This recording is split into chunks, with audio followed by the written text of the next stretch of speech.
Мы в Коряжме. Мы приехали сюда не только потому, что отсюда родом наш продюсер Саша Лакомкина. В 150 километрах находится железнодорожная станция ШИЭС, о существовании которой долгое время никто даже не знал. Последние поселки в том регионе вымерли в конце 70-х. Но год назад станцию внезапно закрыли, а большой участок леса вырубили, чтобы построить большой мусорный полигон.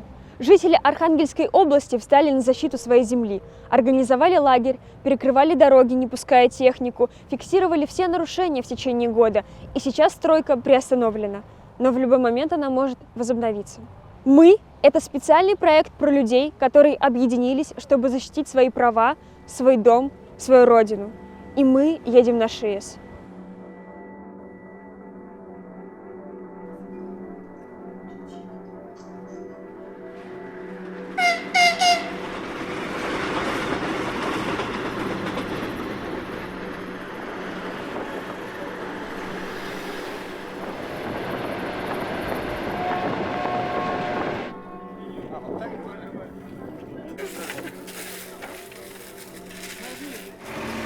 Сначала люди увидели какую-то стройку, начали трезвонить в различные инстанции. Ответ был, скажем так, неадекватный. Люди начали выяснять, люди выяснили, что здесь происходит ничем не документированная, ничем не подтвержденная, ничем не обоснованная стройка полигона для мусора. Этот мусор должен целенаправленно отправляться из Московской области в Архангельскую. Я надеюсь, мы этот пост отстоим. Вот как люди пришли здесь зимой, и был тут всего один костер. И ничего больше. И они стояли и не пропускали технику. Потому что это все было незаконно, неадекватно, неправильно, нечестно по отношению к людям, к природе, к стране.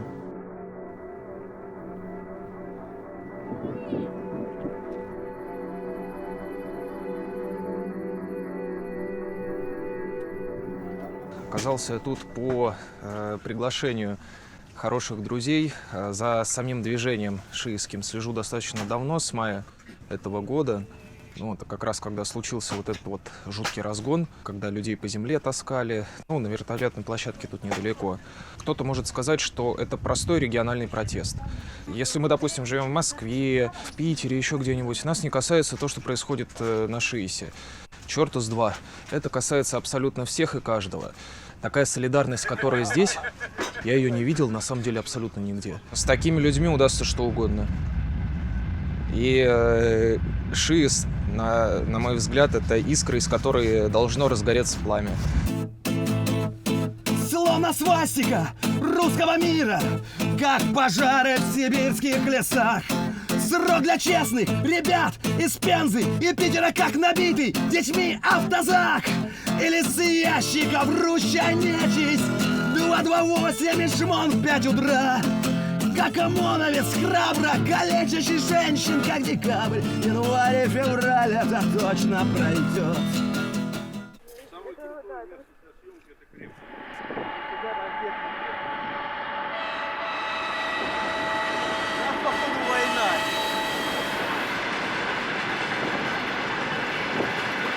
Главная команда у них дана молчать с нами, никак не общаться, не вступать ни в какие разговоры. За масками скрываются как приезжие на вахту люди, так и местные, которые, не то что там они совесть свою продали, но людям нужны деньги. Единственное, что я не понимаю, как у них хватает наглости, жестокости, почему можно своих же бить, пока в маске находишься.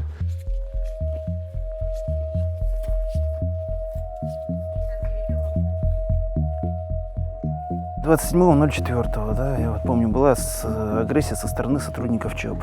Людей тогда просто хватали, швыряли. Тут девушка у нас была с подозрением на повреждение позвоночника. Был подданный Франции. У него стоял кардиостимулятор. И он получил удар, тогда произошел какой-то сбой. Заболело сердце, тогда все. Несли мы их на носилках тогда по этой дороге, по которой вы проходили, эта каша, от костра. По этой дороге мы тогда на носилках людей несли, потому что туда только скорая помощь могла подъехать. И, как правило, после всех таких стычек никто из сотрудников ЧОП еще ни разу не понес ответственности. Всегда со стороны активистов потом находят виноватых. Из самих же пострадавших делают виноватых. Из тех, кто просто рядом был, делают виноватых. Из кого угодно. Мы что делаем противозаконного? Это они что-то делают противозаконно, они потому и лицо скрывают, и все. А мы на своей земле. И мы в правовом поле. Почему нам должно быть страшно? На территории Москвы области не подходит, потому что именно есть определенный должен быть участок определенной площади, и то есть и отдаленность от населенных пунктов. Вот здесь написано, почему Архангельская область. Отсутствие на земельном участке вблизи него водных объектов, реки, озера, пруды, болота. Но мы с вами только что шли по болоту. Почему здесь написано отсутствие? Тут по предварительным изысканиям, то есть это не болото, это наполняемая территория, то есть верховодка, то есть заболочена. И далее там территория уже может быть и культивирована, или вот там у нас может уже технологии новые появятся, все это можно, то есть достать оттуда. Вы сами верите в то, что... То есть именно же это подразумевает не брикет, именно то, что это с возможностью последующего извлечения.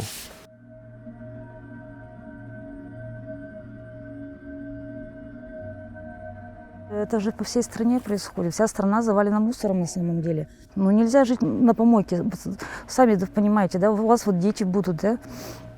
Все равно я думаю, ну в каком мире они будут жить?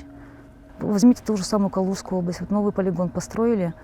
Тоже не маленький полигон, и тоже вот болотистая местность. Оттуда берут начало реки, которые впадают потом в Волгу. Да и все это до Каспийского моря поплывет, понимаете? Та же ситуация, только что полигон там поменьше планируется, чем здесь. Вот и вся разница.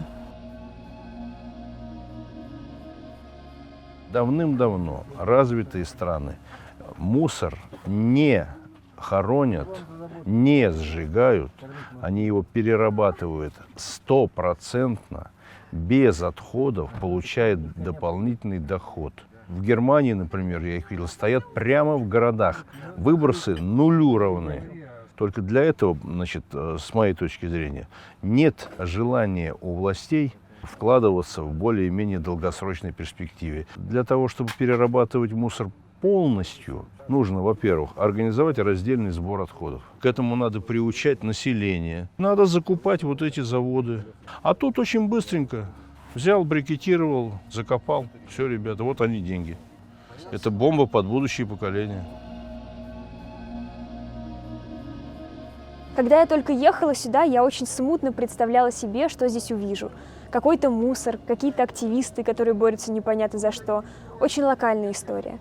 На самом деле я увидела здесь невероятно добрых, смелых и очень искренних людей со всей страны. Они приехали сюда, чтобы бороться за наши с вами права, потому что таких полигонов, как на станции ШИЭС, хотят построить около 13 в ближайшее время по всей России.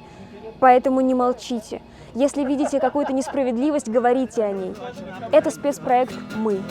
Это точно пройдет с пакетом мокрым на голове, с электрометками на руке.